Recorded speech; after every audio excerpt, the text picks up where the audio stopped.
am about to submit my thesis. I am working in the field of robotics, where I learned basically dynamic controllers, then kinematic controllers to control robot motions. So, this talk is about how robot can learn through imitating others motions. Well, this talk is interactive. You can interrupt me whenever you feel. Well, first I will introduce about what imitation learning is. I mean, how imitation learning can be used to learn robots motion. Then I will go to how this imitation learning approaches can be applied to robot learning through learning stable robotic motions through demonstrations. So, demonstrations are basically what we show to the robot, and that is how the robot learns by seeing that demonstration. Then we will talk about how multitasking profiles can be incorporated in a model. Then I will talk about an application where we teach the robot how to pick and place objects in automated warehouse, right. Then I will conclude. I hope the time will permit. Anyways, so this is a learning control architecture of a robotic system, where this is our robot, and the robot generally work in the Cartesian workspace, right. When we place pick one object, we do it in the Cartesian space. So, similarly robot also works in that way, but the robot motion is actually controlled in the joint space, right. And this joint movement of this joint space is controlled by a control torque, that is u, which is designed or which is calculated using a controller, which is a dynamic controller, which involves robot's dynamics. And this comes, so basically what we do, we direct the robot in the Cartesian space where to go, and using that desired position or orientation command, we compute the inverse kinematics. So, inverse kinematics is basically the desired joint positions of the robot, which is fed to the controller, and the control input is generated, and again from the robot joint position we compute the forward kinematics, which is basically the position and orientation in the Cartesian space. So, our job here, so what I will talk about here is basically the design of a kinematic controller. So, there will be using imitation learning. Well, mammals, skills in mammals are not generally hard coded in their brain, right. We learn it when you grow up. So, when a child takes birth, he or she knows how to move a hand, but he or she cannot do it precisely. So, eventually we learn it, right. So, the child, when the child learns, what he or she does is, sometimes what she does is that he minimize a performance index to improve his or her motion, and then he gradually learns a motion, or a child can mimic others motion like the elders doing, and he or she mimics it.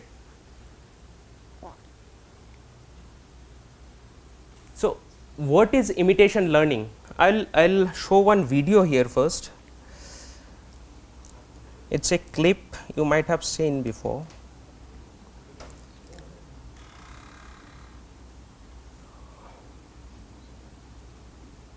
Okay. So, this is a clip from a movie Real Steel. Is it visible? Okay. See, the human here is basically showing how to move hands while the boxing or something fighting, right, and the robot simply mimics it.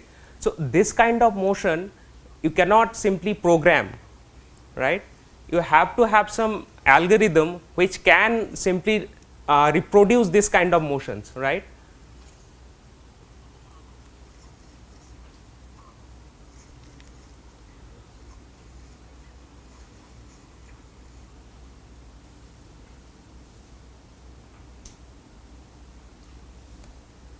Fine. So, what is imitation learning? So, how to learn or to imitate human actions, or we develop skills by watching people, like when we go to when we start playing table tennis. So, we gradually learn by seeing others how they are playing, right. So, we improve skills by imitating others. So, these are the motivations behind imitation learning. And see how here, sorry, yeah, how the player is performing, seeing the player, the robot is trying to imitate that particular motion. So, this is about imitation learning.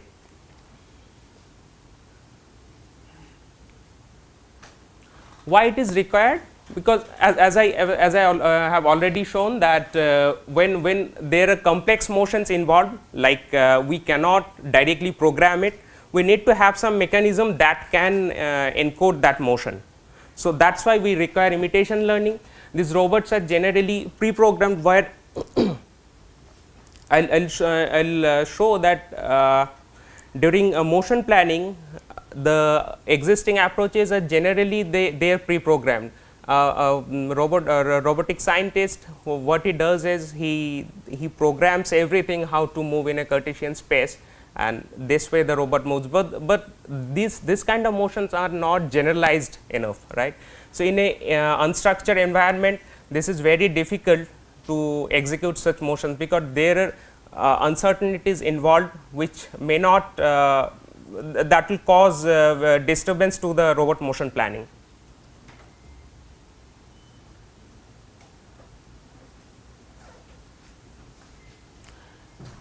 Application areas are here. So, how that algorithm is fitted? Just by encoding different positions, and then you said the imitating that mimics. Yeah, so that will come to that point, because we are not simply fitting that well, go to that position, it's not like that, because that is a repetitive motion.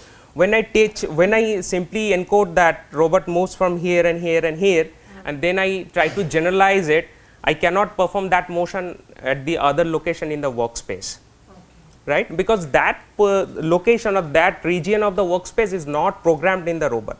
So, robot will be simply fail in that scenario, right, or something like you have pre-programmed your motion planning and an obstacle comes in between, the robot cannot, that will definitely collide, right, because it is following the code blindly, it is not taking any feedback.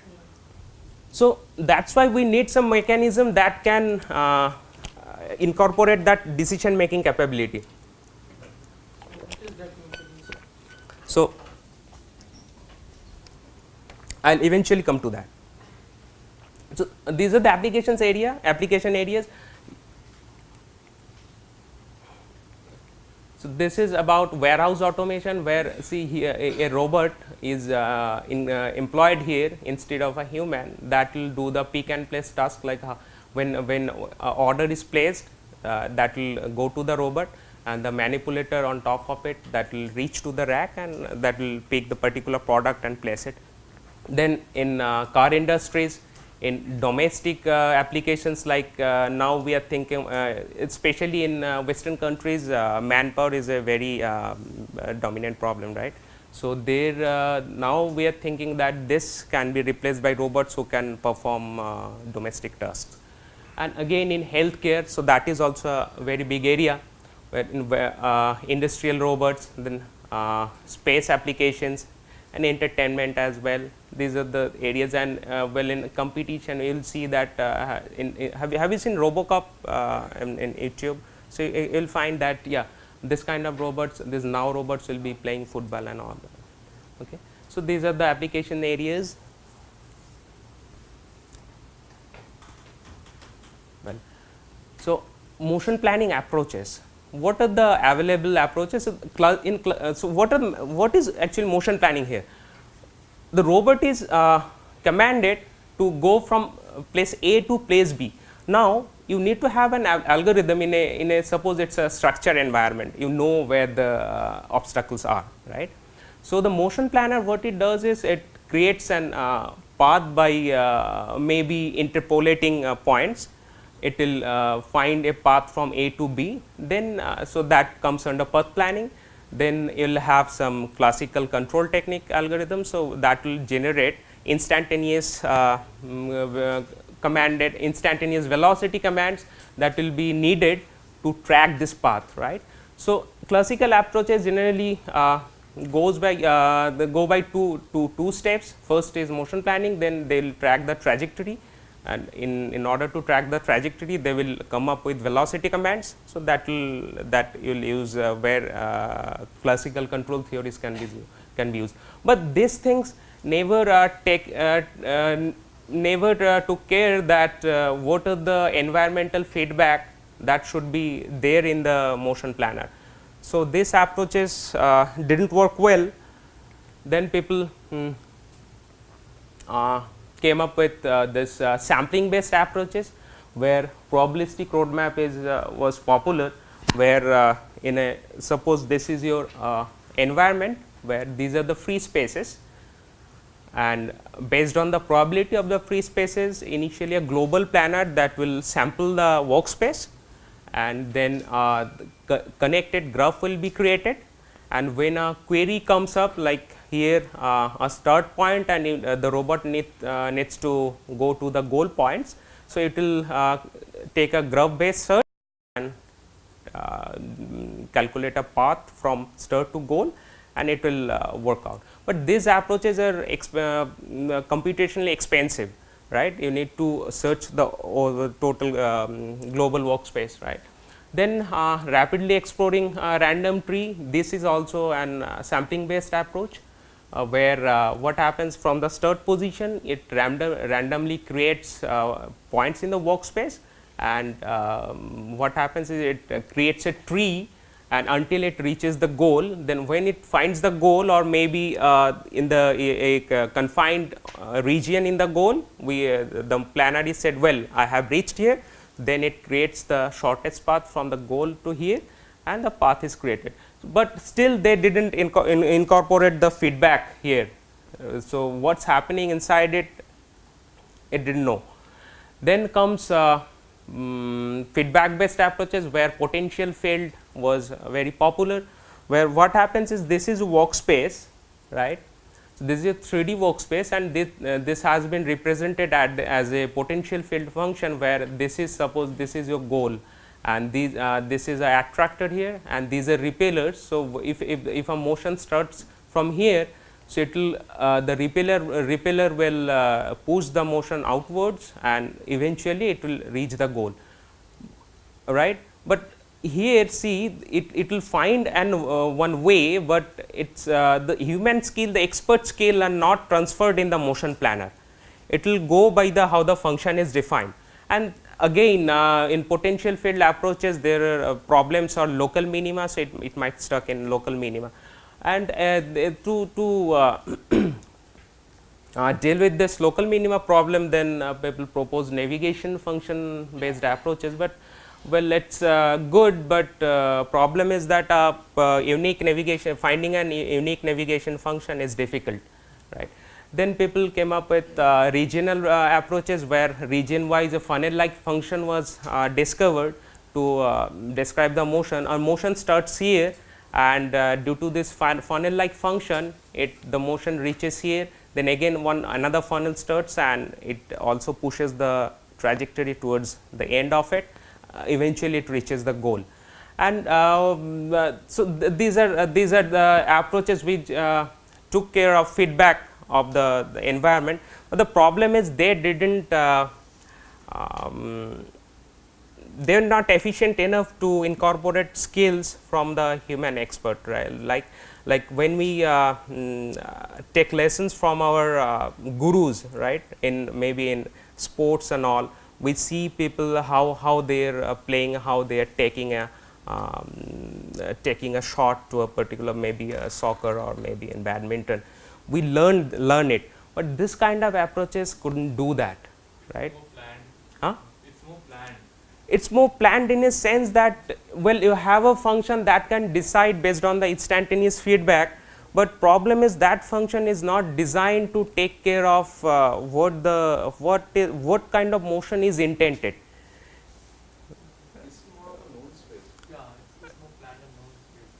it's planned in the known space, that's true. It can be incorporated in the unstructured environment as well, but the problem is that you do not have the control over the dynamics of the system, right. So, it will go by as the dynamics of the function is defined. Okay. So, I will show an example how it works. So, then people propose dynamical system based approaches, right. So, here the idea is a motion is described in the form of a differential equation, where this x dot may be the Cartesian space velocity, and this is a function, nonlinear function, that representing the trajectory. So, when it unfolds, when this function unfolds in time, it will create a trajectory. Now, suppose for this moment somehow we have learned that this f x can be represented by x. So, x dot is x, right. Now, if we choose a x as negative definite, the system is asymptotically stable, right.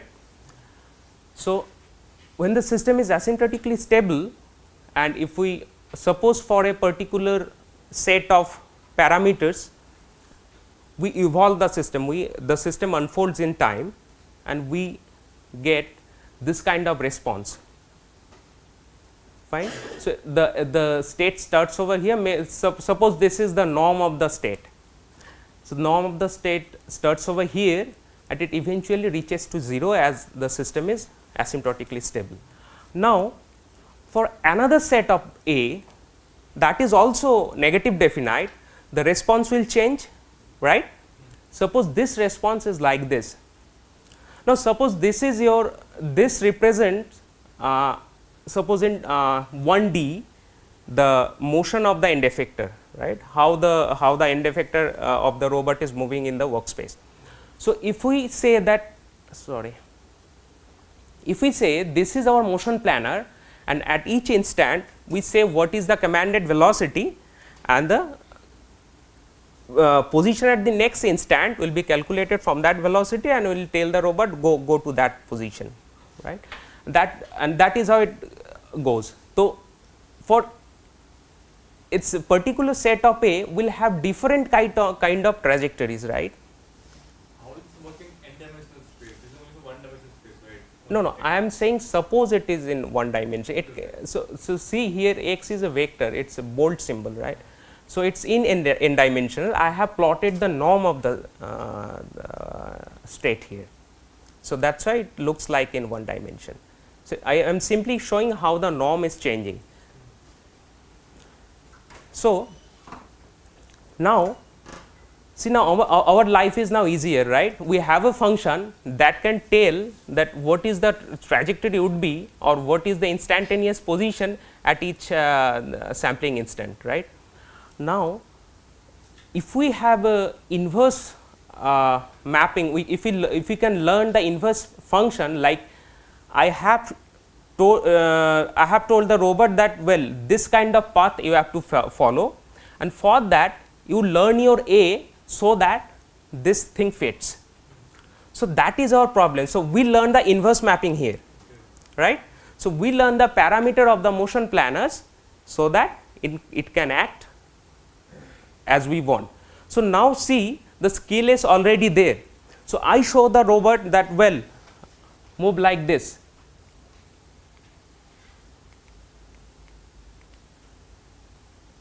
I show look at the laser pointer. I show the robot that move like this, right, move like this, and it records all the position, and from that it learns the parameter so that this motion is this motion can be created using this particular model.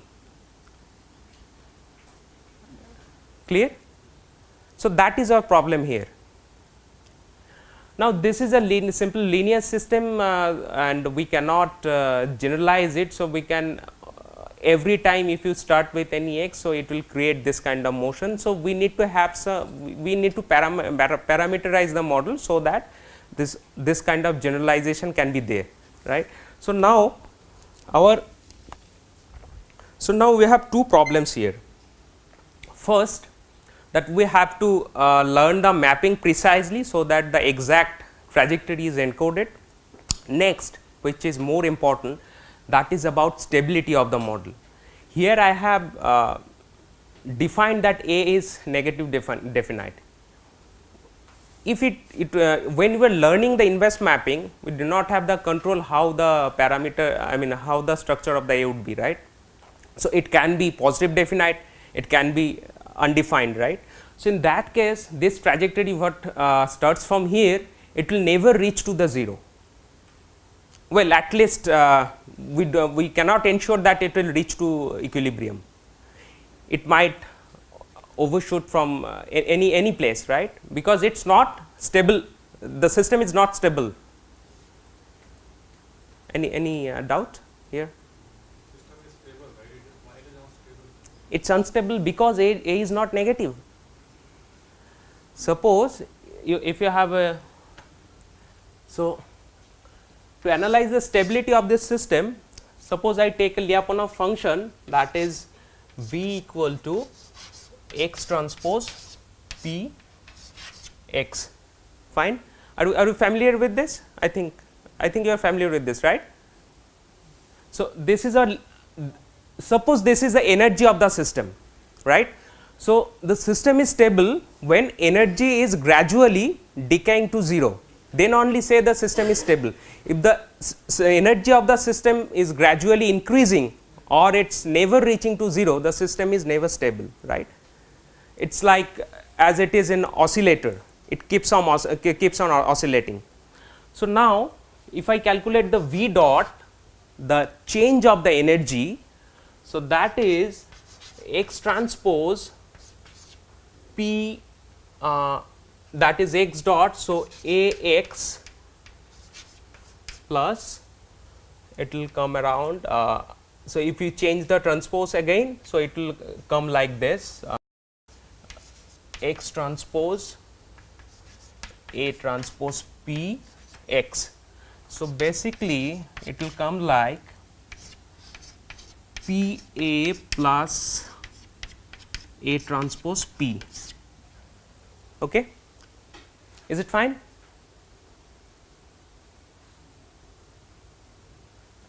So now see, if this term is negative, sorry, okay. So if this term is negative, this V dot will always be negative. If it is not, suppose it is 0, it will be 0. If it is positive, V dot will always be positive. If it is undefined, we cannot say anything about V dot. So that is why I say when A is negative, the system is stable. When A is positive, the system is unstable.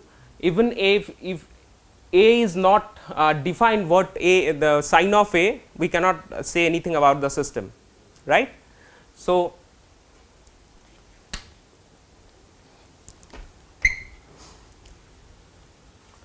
okay, so that is why I told that the most important problem is whether the system is stable or not, right. So now we need to figure out how can we learn that parameter while keeping the system stable, right. So here research, our research problems are divided in two parts. First is learning the parameters, how accurately we can learn the parameter, and then whether it is stable or not, right. Well, in imitation learning approaches, this can be of two types. One is symbolic encoding, like symbolic encoding is what task we are performing and robot is expected to reproduce that task. So that is symbolic encoding, and the trajectory encoding where the robot learns the trajectory. So the task is not that much important, rather the trajectory is. And in symbolic encoding is not is much of use in especially in some cases, but trajectory in encoding is quite applicable.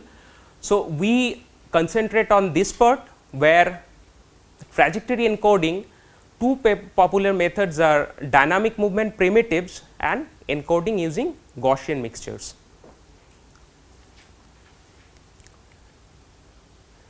So, in dynamic movement primitive, it is assumed that a motion can be encoded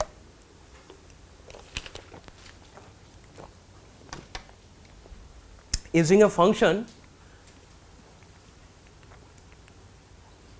like this. So, our assumption is, suppose we show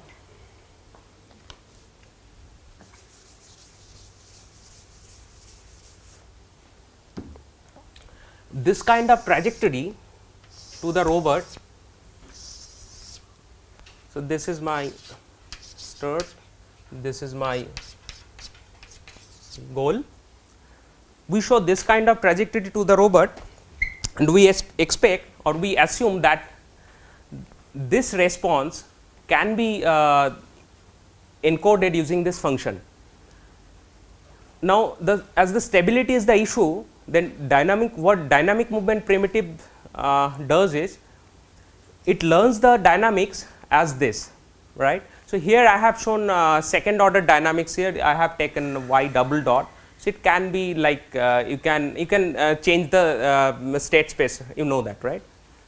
So, it is represented as a combination of a PD controller and a force at a nonlinear function.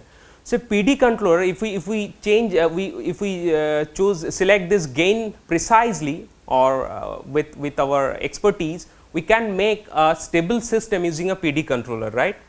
And now, we have a forcing function, a nonlinear function that takes care of this thing, how this trajectory is moving.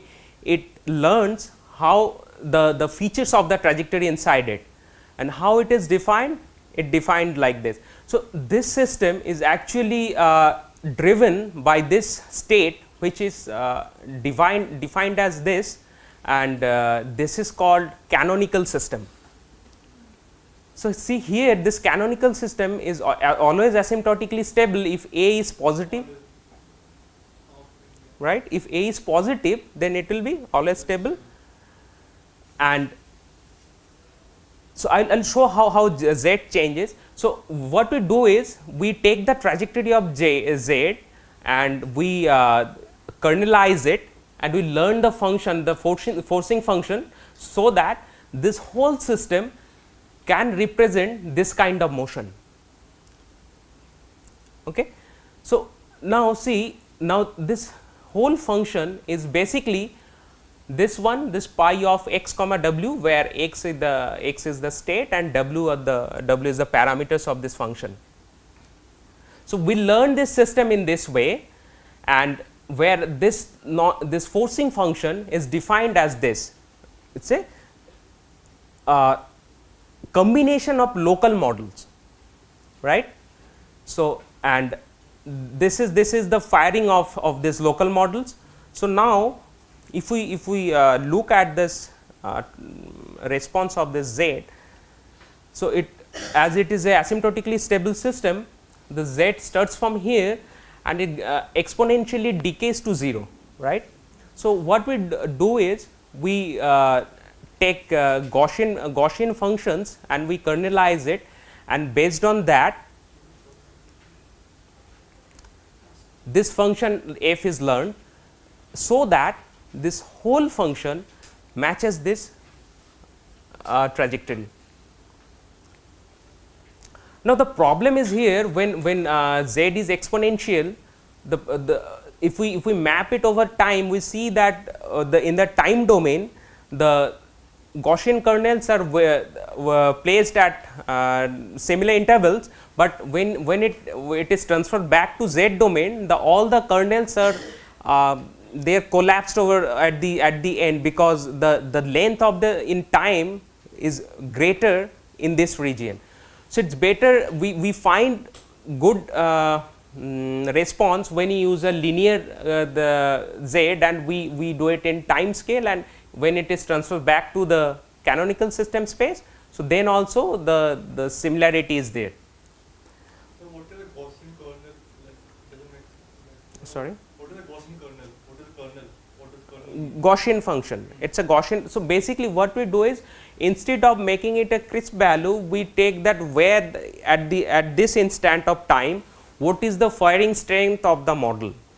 So we are considering local models, right? Suppose I have this kind of trajectory, and I have learned a system like this, a system like this, system like this, right? So basically this kernels decides when this system will, like I have already told that x dot equal to ax. Suppose this is your that local model. So now I am taking combination of all the local models and I am giving the global response. So I will have one A for every one function for one kernel. Exactly, A for its representative, not exactly A. We have I will show the form, but this is the idea behind it. We combine all the local models and generate the global response, and this basically this kernel, the psi, that will give you the weight of this kernel, how much the local model is fired. So based on the combination, will generate the response, and that will give my model. Yeah. What do you mean by fired? Like what is Fired means suppose it's like a force which is just I am drawing this model over here, right? This is my model, right, and this is the center of my model, right. Now at time, when the time is here, I am at the end of this model, right. So rather than if a model, another model was like this, which was close to this its center, so weightage of this model was greater than this one. So firing means which model is more active in that region. So that is about firing, and this C is basically this centers, right, and here H is the it's sort of variance of that Gaussian kernel, right.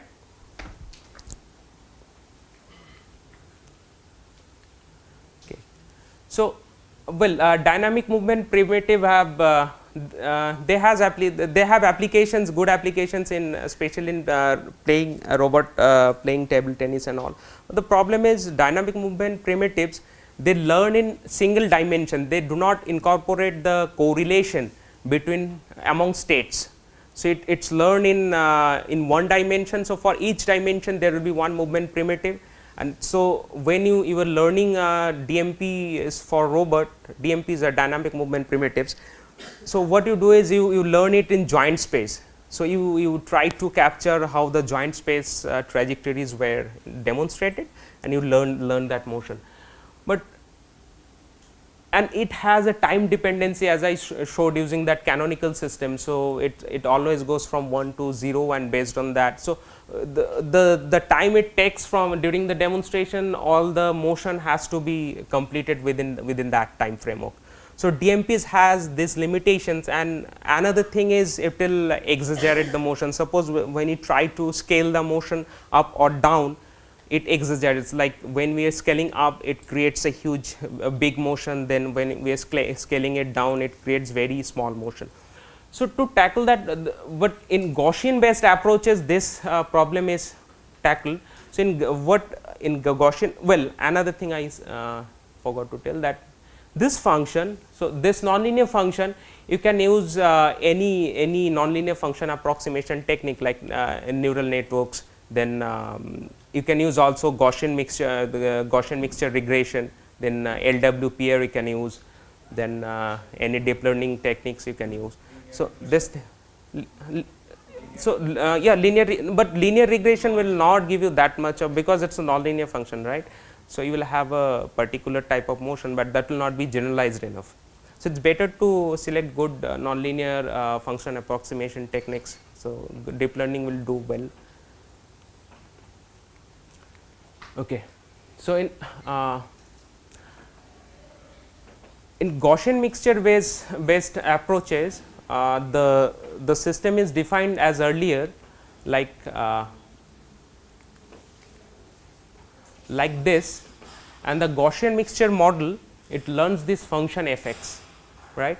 So, Gaussian mixture regression, what we do is, we have a data set where we have demonstrated the robot, this is the position and this is the velocity of the robot at each instant.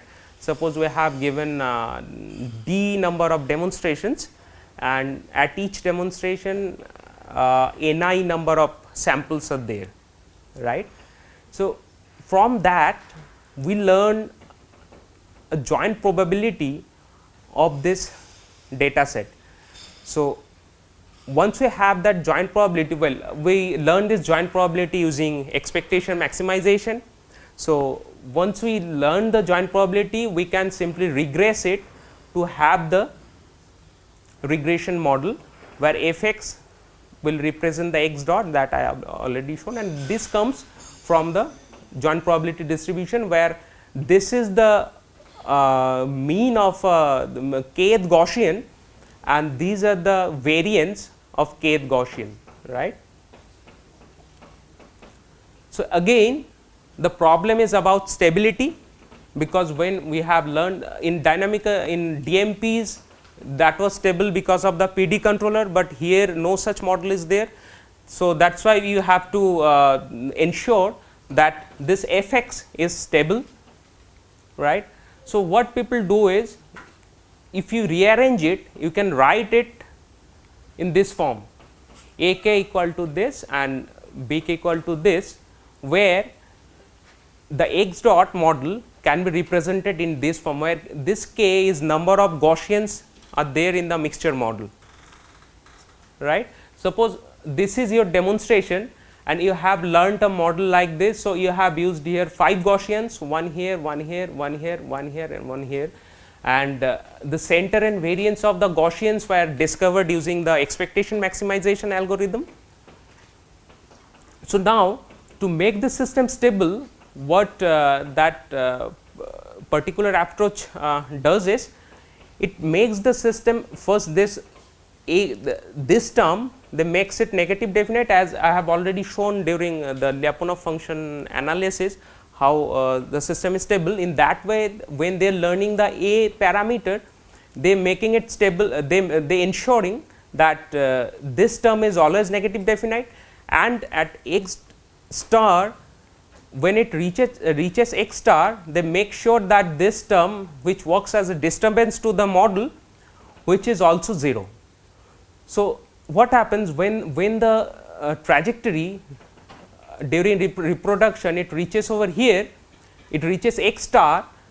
So, this term becomes 0 and the x dot is equal to 0. If it is 0, then the response will be 0, and the velocity, as the velocity is the 0, the system will not move, it will stand still there. So, that means our system is stable. So, that is the approach has been taken over here, but problem here again.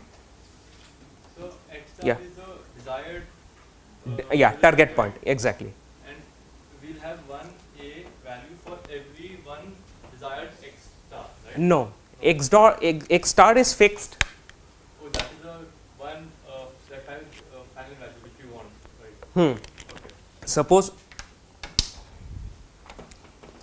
this black squares are your sampling points, right. You have sampled the demonstration, and this is your start point and this is your x star, right.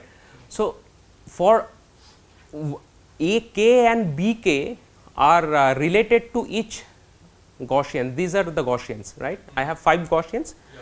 So, this a k and b k are related to this models, right. I have one x star and this many a k's and b k's. So, we will have one a k and b k for every Gaussian, but we will have only one x star for the entire model. Yeah, exactly, because you have a fixed target point, right. When you are demonstrating the motion, you are reaching the robot to a particular point. Well, but well, this model is good, but the problem is what happens is that this particular constraint it doesn't care about what is the natural Lyapunov function of a system. So, it simply force the identity Lyapunov function to the system, and again it's not generalized in a sense that when your x star changes, you try to reproduce the motion for a different x star, the model fails, because this model is only stable for this x star. Fine.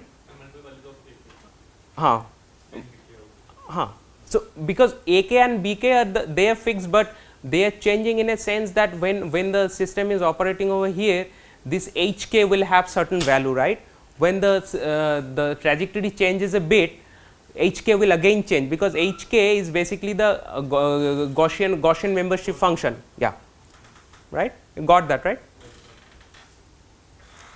So, this model is not well generalized.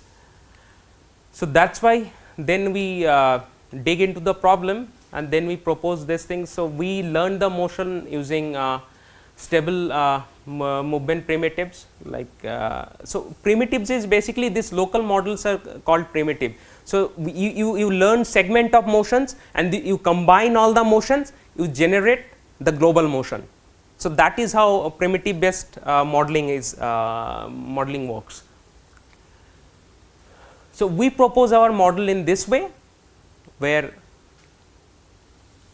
x dot is represented like this. So, to make this system stable globally, we add this term, right. So, this is our control term, which will drive the system to the equilibrium point or the target point, and at the same time it will help the system to maintain what the demonstrated trajectory was, right. It tried to reproduce the trajectory.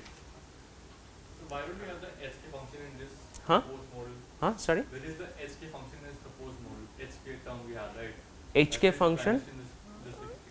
So, that was the firing of a Gaussian model. Yeah. So, where is it in the proposed model?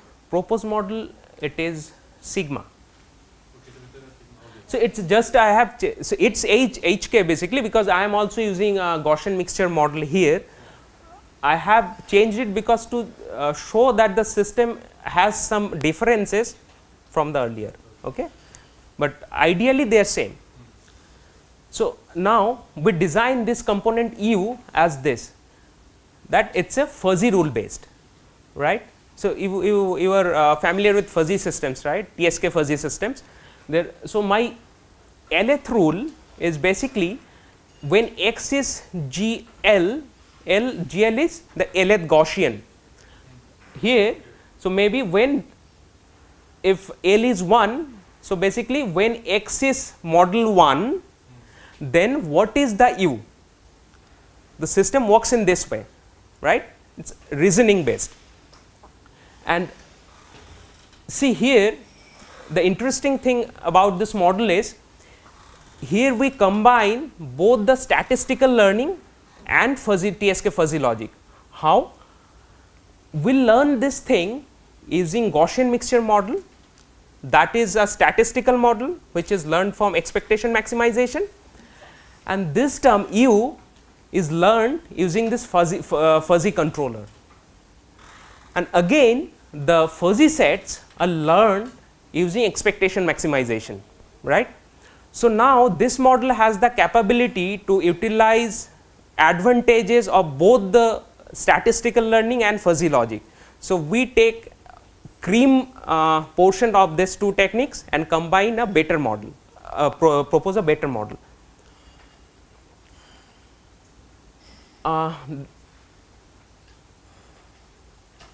So, to first to find the Lyapunov function of the system, we propose this lemma. So, what we do here is to make the system stable, we need to find some B such that this one is alpha max is basically the maximum eigenvalue of this term. What is this term? This term is this, right. So, that is coming from the Lyapunov function analysis that I have already shown here using x dot equal to Ax, and so when we find P in this way where this condition is satisfied, well, you can say we have found the natural Lyapunov function of the system, because we are learning the system from the data, right, because this B and A we have learnt it from data. Now, this P we are also learning from the using this model. So, that means we are learning the natural Lyapunov function of the system. Now, we using that controller U will create quite less force to distort it from the expected trajectory, right. So, now how do we learn P? We learn it in a minimization problem where we minimize these two variables, where these two variables are defined as in this way. We search for Pi so that these constraints are met, right. So, we minimize this. When you minimize this, basically you see that gradually this function will go toward minimality, and it will come out like it will give you a P which will give the best Lyapunov function of the demonstration, right. So, this is done using this minimization problem is solved in genetic algorithm. In genetic algorithm we design the fitness function so that this constraints are met well while we minimize this two scalars, right. So, once we have that P, then we propose another theorem where we find that this K0 and K such that, and what this Ki and K0i is, it's from the definition of U, right, here.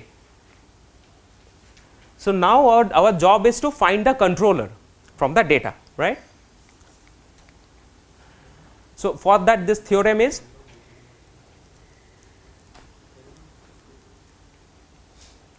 and see in this region L alpha, it is basically a region around origin where we make sure that no disturbance is working, so that we learn this K0 to nullify the effect of B0. So, in that way we learn this controller, and this again is learnt in genetic algorithm, and this is the proof. So, I will skip if well. So, now we have learnt one model which can reproduce the demonstrated motion, but you have already seen that we putting many constraints, we have actually learnt a conservative model, right. So, what happens with that model is when the motion is quite complex, that model does not work well because it was constrained. So, when there are many minute features in the trajectory, it simply overlooks that and tries to reach to the equilibrium point. So, that is why we try to relax that constraint. So, now suppose I will discuss about the idea behind relaxing this stability constraint. So, before that I will show how it works, that suppose M is a negative definite matrix, then and this is your Lyapunov function that we already showed, fine. So, now Fx this Mx will always be negative for x not equal to 0 as M is negative definite, and this term will be 0 when x is 0, right. But what if our M is not negative definite, not either it is positive, we cannot, we do not know what would be the Mx value is, but if we look at the state space and we plot the eigenvectors of this M, we see suppose our M is a matrix such that it has two negative eigenvalues and one positive eigenvalue, right. So, this is the eigenvector, this back eigenvectors are corresponding to the negative eigenvalue, and red one is corresponding to the positive eigenvalue, right. And this area, it is basically the region of instability, in a sense that in this area Mx will always be positive and the rest part it will always be negative, right. So, now if we can formulate something that can help us to reduce this region, then we can say that in the global space our model has a big region of stability where that model can operate, and if we are able to operate our model in this region, right, in this blank region, then our model is always stable. So, that is the idea. To do that, first we do that we try to figure out what is the span of this region. So, and we calculate the angle, then we what we do, we formulate another lemma where we try to minimize, we try to minimize the span of this area, right.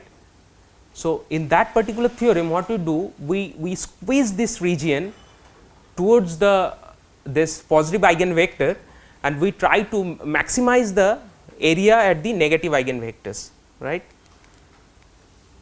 So, that is the concept behind this theorem, and here ROO is basically the region of operation and ROD is the region of demonstration. So, we make sure that the demonstrated region is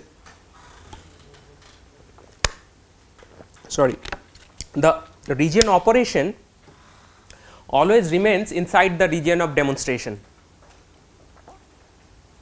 and this is the proof of this theorem. I will skip that. Now, what you do, that model was learnt in a local area, right. So, it is not expected to perform in the global space. So, to make our system globally valid, what we do, suppose this is our demonstrated space, right, and this is our space of region of operation where the robot is actually being operated. So, we transfer this space to the demonstrated space, and we unfold the motion model, and then we again transfer it back to the original space and feed it to the robot. So, that is the concept, and in this way the region of or operation always remains inside the region of demonstration. These are few results. So, these are all experimental results. So, this is end effector trajectory, where this gray lines are basically the demonstration, right. So, I have shown the robot how to move inside the workspace from starting from this position to this, here black square is the target, and the blue one, that is reproduction of the motion model. Okay.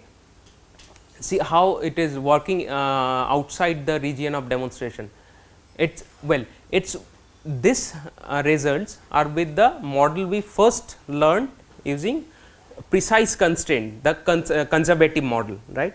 Now, as I told you that this model does not work good when the features of the demonstration are complex. See, when this for this kind of trajectory, it could not learn it properly. So, it started from here and it could not capture this minute feature, and it came straight away and went to the target point. To tackle that, we propose that relaxed version of the model, and this is the result with that relaxed version of model. So, now you can see that the motion model has well captured this demonstrated trajectories, right. So, this is outside the demonstrated region. See how that is stable. See all the motions are stable. They are starting from here. The model makes sure that the trajectory reaches to the target point, right. And this is another one, right. And this is how the error is changing in the workspace. And this is about spatial scaling. So, we want a bigger trajectory than we showed, and it created like this using that transformation technique. Again, we created a smaller trajectory using that transformation technique. Well, so these are the summaries what we have learned. So, we have learnt a GMR maze model. We have shown that a GMR maze model can be learnt while ensuring the stability of the motion model, and we have shown that locally demonstrated region, locally demonstrated motion profiles can be learned for a global perspective. Okay. And we have shown also seen that how the spatial scaling is applicable to this kind of model. Okay. So, that is how about this work. So, any doubt about any question and all for this work, then I will move to the next. Till now we have seen that how a particular type of demonstration have been learned in a single model. So, suppose I have shown this kind of trajectory here, and the model we have proposed, we have learned this trajectory. Now, for again another kind of motion, suppose this one, that model cannot produce this trajectory, right, because that is learned only for this kind of trajectory. So, now I have to learn another model to learn this trajectory. Now, in this approach we can combine in a single model this two type of motion. So, basically 2-3 kind of motions we can learn using the approach I am going to present, right. So, what is the motivation then? So, when you teach a robot, you want that robot to perform different kind of tasks, right. So, tasks involve different type of trajectories, like maybe one kind of this kind of trajectory, maybe another one kind of maybe of this kind, another maybe of this kind, right. And I want that a single motion model can produce this kind of this trajectories whichever I require. If I say the robot, well, I need this one now, or maybe from environmental information robot decides that now I have to generate this kind of motion. Well, then the scenario changes and robot decides that, well, this motion will not work, I have to go for this one. Okay. So, in this way robot needs many trajectories to work efficiently in the workspace. Okay. So, now here we define what is multitasking. We defined 3 category here. First is the robot is expected to go from A to B, and with a single kind of single type of trajectory, which is we name it single task trajectory, and single task trajectory, single task equilibrium. Then where for your robot starts from A to B and C to B with while executing this 2 type of trajectories. So, that is called multitask trajectory, single task equilibrium, and then again maybe the equilibrium point can also be changed, and while changing the trajectory. So, we term it as multitask trajectory, multitask equilibrium. Well, as of now we have defined our model in this way, right.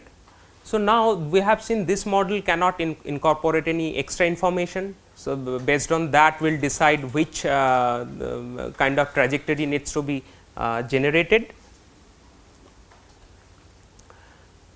So, what we do, we introduce another parameter called xi here, that will basically a parameterization of this model, and it will help us to incorporate additional environmental information into the model, based on which the model will decide which motion needs to be presented here. Well, so now again the problem is about stability. When we learn this model blindly, it does not when you learn it blindly, it's the stability is not ensured. Then an external force would be required to maintain the stability, and it is also very obvious that the demonstrated trajectory would be distracted when we apply this external force, right. So, what we do, we apply an external force like this, and we ensure that this force also at the same line with this model, so that it has very negligible effect to as a disturbance to that model, rather it will concentrate more on the stability of the system. So, to do that, what we do, we try to figure out what is the energy dissipation rate in the demonstration, and we try to learn it, and we try to maintain it when the model is being executed, right. So, now we have a simple assumption here. Well, our energy dissipation rate, we abbreviate it as in terms of EDR, and it is given by this, where x is the state in position space, where x transpose x dot would give you the energy dissipation rate of the system. And we assume that this energy dissipation rates can be modeled using a weighted combination of local models, and where this beta is the map which will basically map the state space to the energy dissipation rate space, and we ensure that this kind of constraints are followed. I mean, constraint in a sense that beta will be learned such that the beta will always represent E dot will x is non-zero, and it will make sure that at x 0 beta is 0. Why? Because x 0 x equal to 0 is our target state. It is a generalized state, right. So, we can take equilibrium point as x equal to 0, and we make sure that at target point this beta, this thing is 0. Why? Because we do not want any change in the energy when it has already reached the target, as simple as that, right. Now, let us review what kind of motion profile can be there in the workspace in terms of energy changes in the system, right. So, now see here, robot end effector that starts from x 0 in the workspace in S1, then it enters in this brown region, that is called x 2, and then again S3 in this blue region, and reaches here to the equilibrium point. All the way along, see, the energy dissipation rate is negative. Why? Because in this state never goes beyond or overshooting this equilibrium point, always it is minimizing the distance to the equilibrium point. So, that means the energy dissipation rate is always negative, otherwise it could not have happened, right. So, that is one kind of motion profile that can be that is demonstrated. Another kind of demonstration can also be evident, that is, the state starts at x 0, well, it is moving and entering to the brown region S2, where that energy dissipation rate becomes positive, and it goes far away from the equilibrium point, then again it enters into the S3 region, and then it again starts going towards the equilibrium point. So, here changes is, here the equilibrium the EDR is negative, here it is positive, here again it is negative. So, analyzing the stability of this kind of systems is really very tough, especially finding a natural Lyapunov function to the system is very tough. So, that is why we do not use the previous approach where we tried to find the natural Lyapunov function of the system. And what we do, we propose a lemma that if we select our control input in this form, it makes sure that the executed model have energy dissipation rate similar what we have seen in the demonstration, right. So, if we use this control law in the model, and if we calculate the energy dissipation rate of the system, evolving system, you see that this Ex dot equal to beta, that is what we have learned from the demonstration. So, that means when you use this term in the control law, whatever energy dissipation rate during the demonstration we showed to the robot, that is maintained, right. So, our job, well, it is not done yet, but we have approached a bit, right. We have ensured that energy is decreasing at the same way, in the same way. Now, we will take one example to analyze the stability of the system, where we make use of non-monotonic Lyapunov function, where suppose this is your system, right, x dot equal to this is maybe your Ax, right. So, here it is a negative definite, but here you see that this is the plot of the Lyapunov function, right. So, this plot is when we select P is identity. So, Lyapunov the V, I mean the Lyapunov function value changes in this way. When we take P in this way, the function changes monotonically to 0, right. But in both the cases systems are stable, right, but here the V is not monotonous, whereas here V is monotonous, right. So, that means it depends on the parameter P how we select it, but this was again it is a very simple system. So, the finding Lyapunov function is very easy here, but the systems we are talking about, where we learn the system from the demonstration, they are not a simple, they are not simple systems, right. So, finding the parameter P is quite difficult. So, what to do, we take the approach of non-monotonic Lyapunov function, where we use this theorem that is proposed by Ritz in 1956, I believe. He says that, well, if you have a Lyapunov non-monotonic Lyapunov function and you check V, and if you can ensure that up to triple dot this term is negative, the system is stable.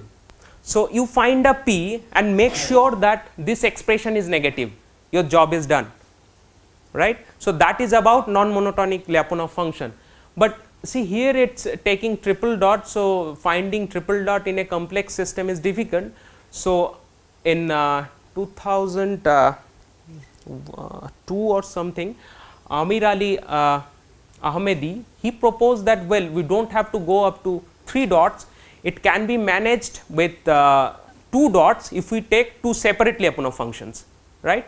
We take 2 separate set of P's and we can find we can show that up to second dot, if it is negative, the system is stable, right. So, we use this thing and we propose this theorem that we defined our Lyapunov function is this term, like we take the energy as a V1 and another term which is x transpose P2 x dot as a second term, right.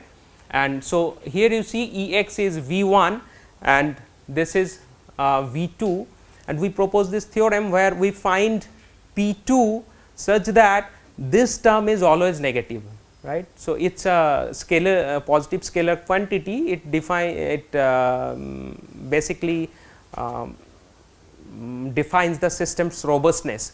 So, if we find this kind of system for a greater neta, then our system is more robust, right.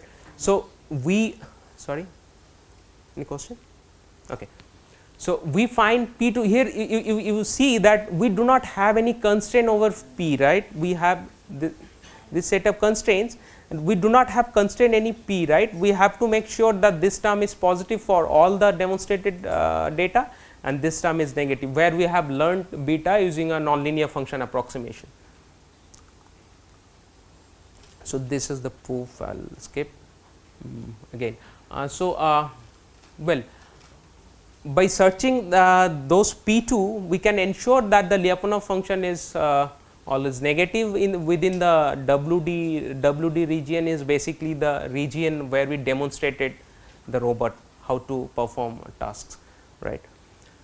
Well, so again this approach makes sure that the system is stable within the region of demonstration, because we did not work outside the region of demonstration.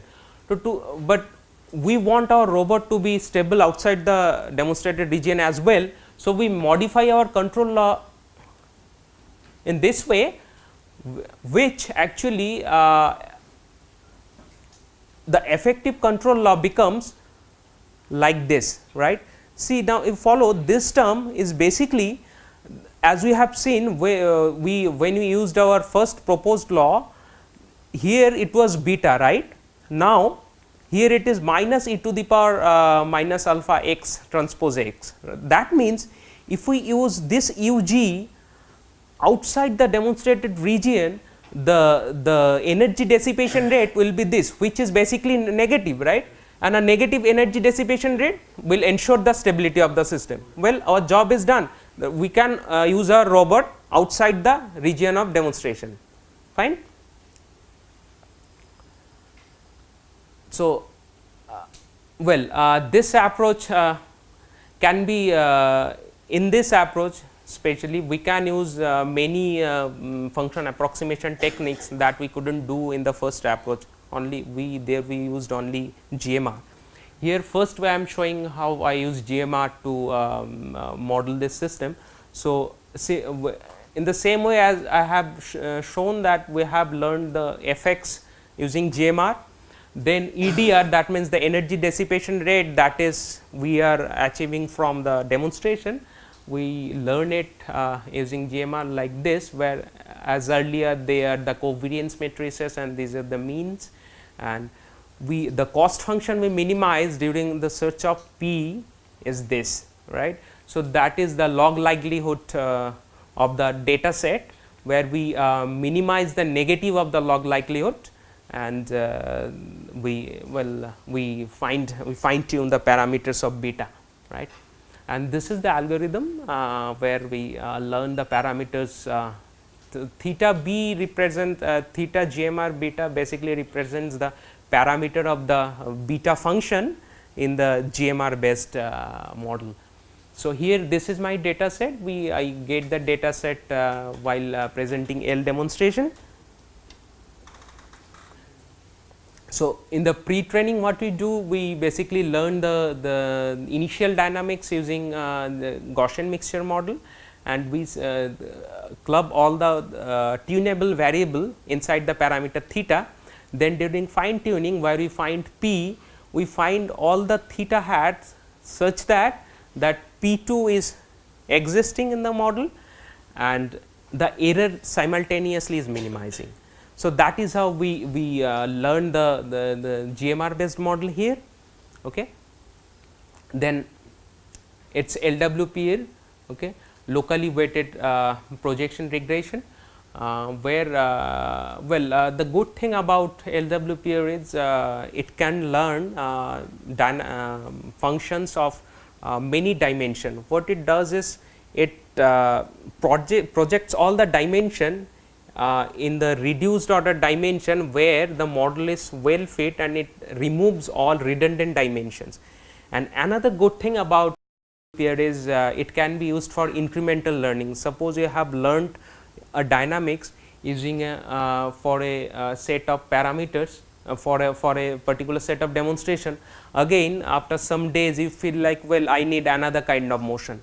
So, you can use that particular model you have already learned, and again you take another set of data and you can incrementally learn the new dynamics. So, that is the good about LWPR, where beta is represented like this. So, these are the projections here, and the weight is defined by this. You see again here it is a Gaussian function where dk is the distance matrix. So, LWPR also works in this way, where this local models are learned, right. So, we have k beta numbers of local models here, fine, and these are the basically centers here, Ck and dk is the distance between the centers. So, here in Gaussian mixture our shape was like this, but in LWPR they are circular, because we have a diagonal D matrix, right. And in LWPR we minimize this cost function, right.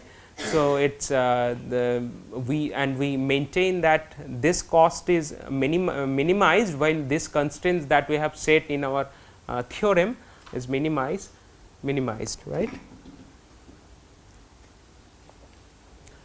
And this is the algorithm for learning motion in LWPR, where we in the pre-training we learn from the data set the model, and then we club all the so basically here what we are doing is we are changing the distance matrix D of the local models, and based on that we are finding the centers of the local models, and we finding supporting parameters that will feed the data better, right.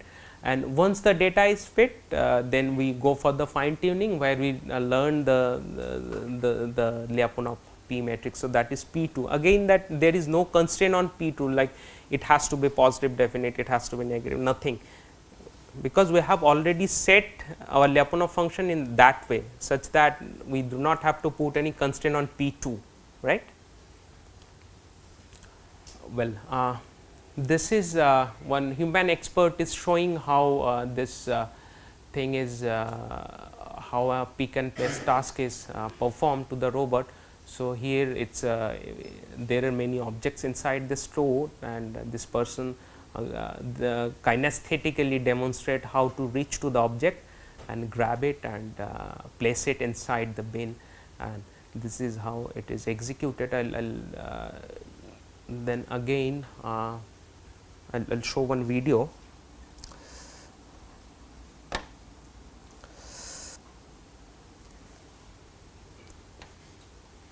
So, it is the demonstration. I have only shown here one demonstration, but I have showed actually 10 such demonstrations, and from that I learned that model. So, this is one demonstration where the robot goes there and grabs that product and place it inside the rack, where when it is placed it comes out. So, now I learned the models using GMR that I have already described, and now the robot will execute that task. See.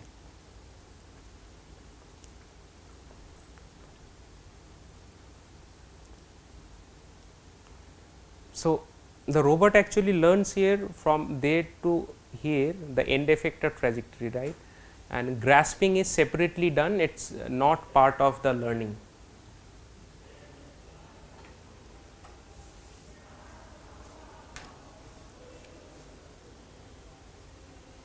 Okay. So, it learned basically 3 motions.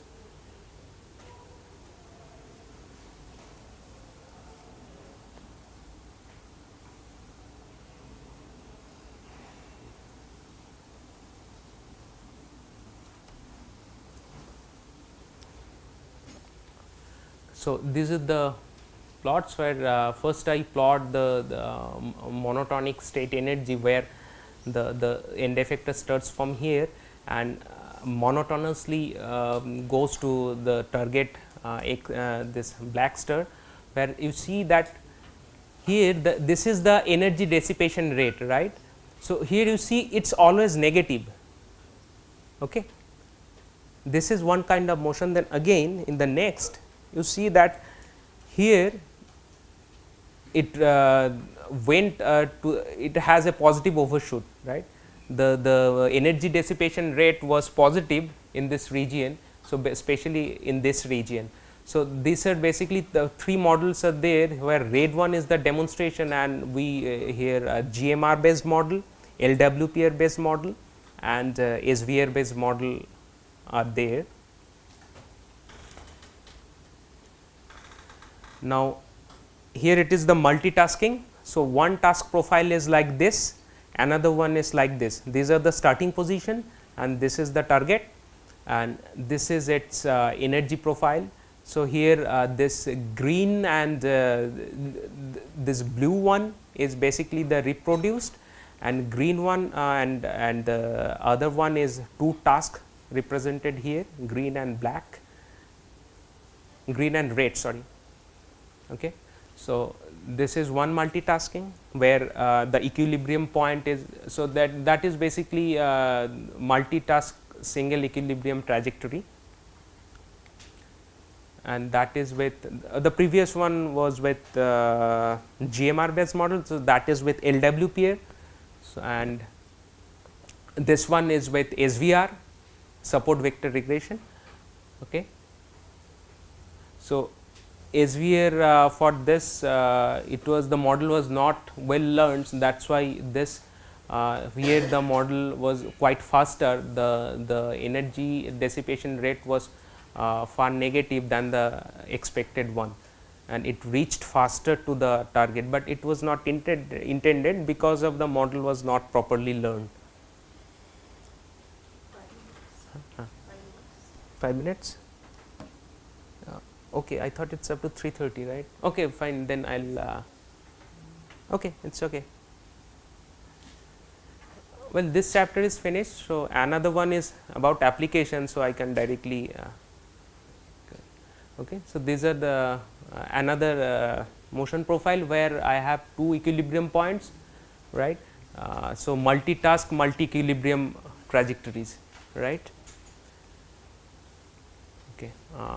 This is comparison how LWPA in SVR works among the algorithm. This is a and this summary. Well, I am going to the next chapter, right, where we learn how to a pick and place task works. So, this is the scenario of the warehouse where the intention is to replace this human using that robot. So, basically the intention is that making that person jobless, right. So, we have the task at our hand is perception model, where we have to perceive what the object is, we have to recognize what is the object, and this is the motion planning and grasping model, where the robot will do the motion planning stuff using the learned dynamics that we have taught it, right, and then it has to grasp the thing, right, and this is a workspace. You have already visited our lab, right. So, it used to look like this. So, camera was not there, so we could not show you the demo, and we learn here, we learn, see here during the pick and place task, we earlier we have we only showed that how the position of that end effector can be learned, but here see during the pick task the orientation of the end effector is also very important, right. So, we need to learn how the orientation profile are changing in the workspace. So, here the we learn it using the previous model, but here we incorporate position also. So, now our state space is 6 dimensional, earlier it was 3 dimensional, right, and we use that fuzzy control law here that we have already discussed, and the quaternion error, which is position state, is basically the error state, that is the desired position, and that is current position. So, different any question? So, you are developing those equations, governing equations. Yeah. How that is coming? Sorry, I didn't get which How one. you are getting? Yeah, this is like the 65 equations. This governing equations you got. This is the equation which ultimately you will implement in algorithm. My So in how you are getting these equations? see, this is some form, right. So, this is a linear systems form. If you just consider this part, right, this is a bias part, this is the system matrix, this is your input, right. Now, this is, if you consider, forget these things now, if you consider this represents a linear model, a linear system, right. So, now what we do is we take the weighted combination of the linear models and say that this is our nonlinear model, and this is nonlinear in a sense that these values will be changed because of this fire in. How the system will be fired based on the nonlinear function, maybe the Gaussian function we are using here. So, based on that, the system dynamics will be changing at each instant in the state space, right, and our job is to find out what the value of this b k's, a k's and k i's and k zeros, right. So, that is our algorithm, basically finding out these parameters and the parameters inside it. You will decompose that further. No, It's the algorithm is searching such that this model gives the best fit with the demonstration.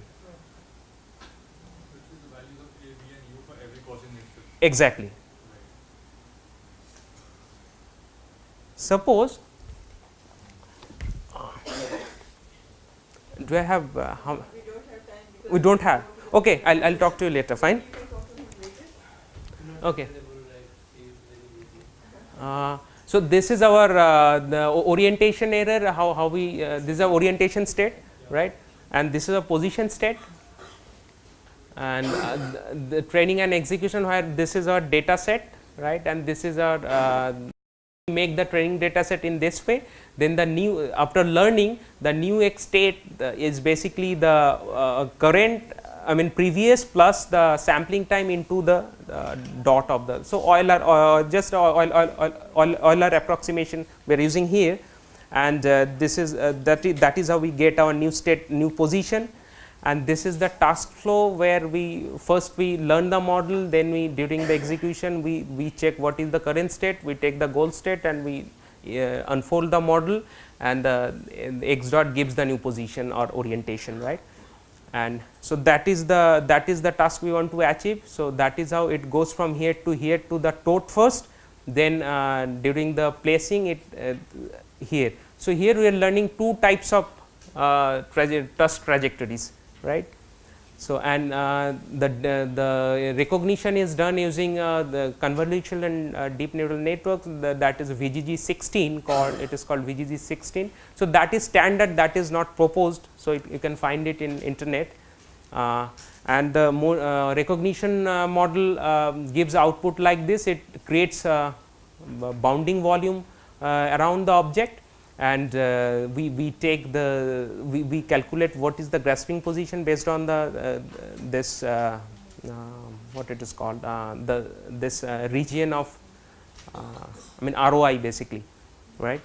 So and this is the response of this, this is orientation response, this that is position responsive. Once this is for picking, and this is for when it is keeping the object, right? So this is at each individual trajectory.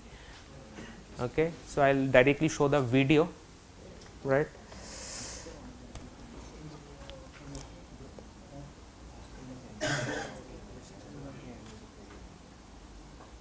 I guess this one.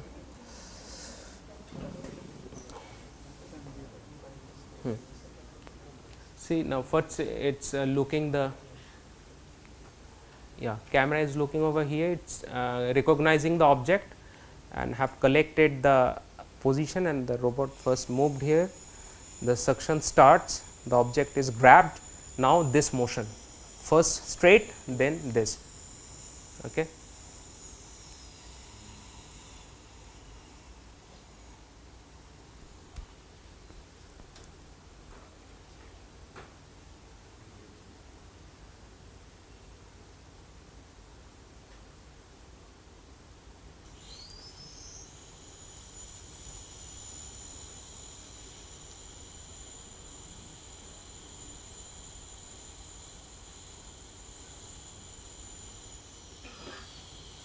The interesting part is the demonstration was provided not with this robot, but that robot first I showed. So, I demonstrated in other robot and executed the planner on the other. Okay. Okay, that is how it is. Okay, I am done.